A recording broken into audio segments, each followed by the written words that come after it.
ये कहानी है उस ज्योति की जो अंधेरे में ना केवल एक दीपक बनकर जलती है बल्कि प्रेम की ऐसी अग्नि बनकर उभरती है जो हर हृदय को रोशन कर देती है। ये कथा उस साधक की है जिसने संसार को मात्र देखा नहीं बल्कि हर जीव हर प्राणी में श्री कृष्ण के दर्शन किए। भगवान के उनके बोल में शहद जैसी मिठास है, नजरों में अपार करुणा है, उनकी मुस्कान में वो जादुई आकर्षण है जो मन को सीधे वृंदावन ले जाता है। उनके पास बैठकर दुखी का दुख मिट जाता है, अहंकारी का अहंकार झुक जाता है। उनके पास कोई बाहरी चमत्कार नहीं है, फिर भी उनके पास वो सब कुछ है जो मानव जीवन को सार्थक बनाता है। ये कथा है अनिरुद्ध कुमार पांडे की, जिन्हें संसार अब श्री प्रेमानंद गोविंद शरण जी महाराज के नाम से जानता है। अब शुरू करते हैं प्रेमानंद महाराज जी कहानी शुरू से। श्री प्रेमानंद महाराज जी का जन्म साल 1969 में उत्तर प्रदेश के कानपुर जिले के सरसौल ब्लॉक में हुआ था। एक साधारण ब्राह्मण परिवार में जन्मे अनिरुद्ध के पिता श्री शंभुनाथ पांडे धार्मिक प्रवृत्ति के थे। उनकी मां श्रीमती रमा देवी भक्ति में डूबी रहती थी। परिवार में सन्यास की परंपरा थी। उनके दादाजी भी सन्यासी थे। शायद यही वजह थी कि अनिरुद्ध के मन में बचपन से ही भगवान के प्रति गहरी आस्था जागने लगी। उनकी मां बताती थीं कि वो रात को चुपके से उठकर मंदिर की मूर्तियों से बातें करते, मानो जैसे भगवान उनके सखा हो। गांव वाले भी कहने लगे कि ये कोई साधारण बालक नहीं है। मात्र 13 वर्ष की आयु में अनिरुद्ध का मन संसार से विरक्त हो चुका था। 9वीं कक्षा उत्तीर्ण करने के बाद स्कूली किताबों से अधिक उन्हें गीता और रामायण के उपदेश आकर्षित करने लगे थे। उनके हृदय में एक ही भाव था, भगवान ही सब कुछ है।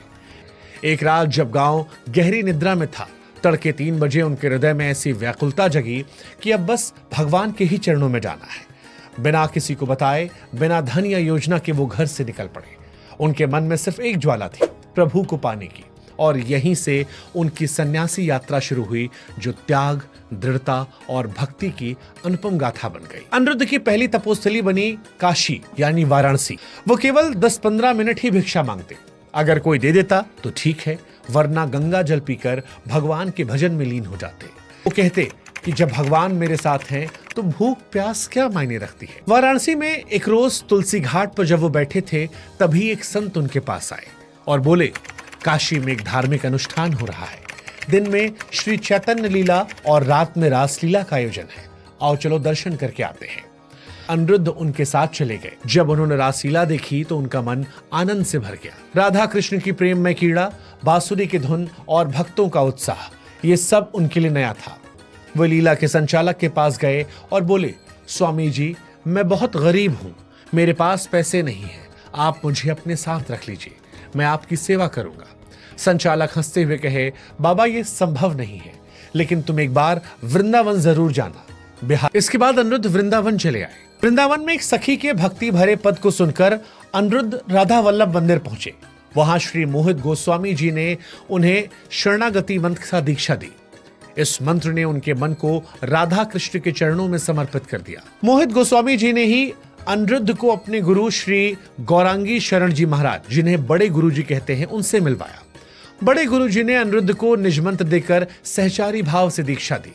ये मंत्र उनके हृदय में राधा कृष्ण के प्रेम रस को स्थायी रूप से स्थापित कर गया। दीक्षा के बाद अनिरुद्ध ने बड़े गुरुजी की 10 साल तक निष्ठा की। वो गुरुजी के लिए सारे काम करते थे, भोजन की व्यवस्था करते, कुटिया की सफाई करते, देखभाल करते, सत्संग की तैयारियां करते, यहाँ तक कि गुरुजी के कपड़े भी धोते थे।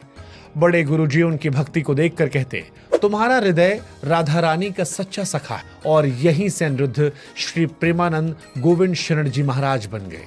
प्रेमानंद जी के सत्संग में गीता, भागवत और राधा वल्लभ संप्रदाय के ग्रंथों की व्याख्या ऐसी होती थी कि विद्वान मंत्रमुग्ध हो जाते। वो कहते कि भक्ति का मतलब है प्रेम में डूब जाना। राधा कृष्ण का प्रेम एक सागर है और हम उसमें तिनके की तरह बहते हैं। फिर साल 2016 में प्रेमानंद जी ने वृंदावन में श्री हित राधा केली कुंज ट्रस्ट की स्थापना की। इस ट्रस्ट का उद्देश्य था संतों, साधकों और जरूरतमंदों की सेवा करना और राधा कृष्ण भक्ति का प्रचार करना। इस ट्रस्ट ने वृंदावन में भक्ति और सेवा का एक नया स्वरूप स्थापित किया। आज ये ट्रस्ट लाखों लोगों के लिए प्रेरणा का केंद्र है। 2020 के बाद प्रेमानंद जी की प्रसिद्धि बड़ी तेज फैली। उनके सत्संग के वीडियो सोशल मीडिया पर जबरदस्त वायरल होने लगे। उनकी सादगी और प्रेम भरी वाणी ने हर वर्ग को आकर्षित किया। कई मशहूर हस्तियां उनके दर्शन के लिए वृंदावन पहुंचने लगी। विराट कोहली और अनुष्का शर्मा भी साल 2022 में उनके सत्संग में शामिल हुए। ग्रेट खली भी उनकी सादगी की प्रशंसा कर रहे थे।